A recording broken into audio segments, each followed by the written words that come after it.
fils cadet du roi Charles III et de la défunte princesse de Galles Lady Diana, le prince Harry est habitué à vivre dans le luxe depuis sa plus tendre enfance.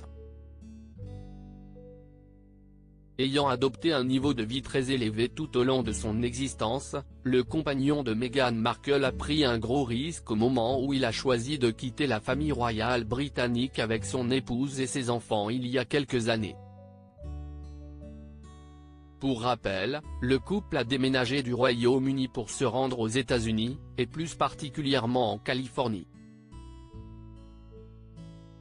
Afin d'assurer à sa famille le niveau de vie qui était le sien en Angleterre, le prince Harry fut contraint de trouver de nouvelles sources de revenus.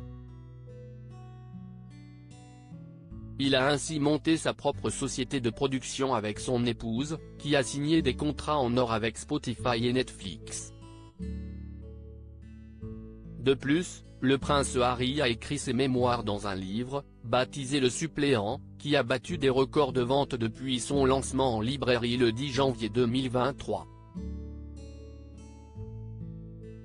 Ayant empoché quelques millions grâce à ses différents contrats, le prince Harry compte désormais faire fructifier son capital, à l'aide d'un conseiller en investissement capital risque.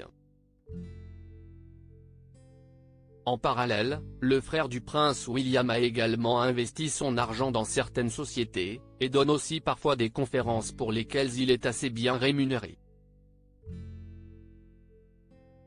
Prince Harry, l'entreprise pour laquelle il travaille pèse 5 milliards de dollars selon les informations dévoilées par le Daily Mail. Le prince Harry s'est notamment rendu à un sommet californien organisé par la société BetterUp, dont l'entrée était réservée aux détenteurs d'un ticket doré d'un montant de 1,000 $. En fait, l'époux de Meghan Markle était présent à cet événement en qualité de directeur de l'impact de l'entreprise. Un poste que le prince Harry occupe depuis 2021 au sein de cette société, et pour lequel il toucherait un salaire à 6 chiffres, en plus d'intérêts générés par des actions.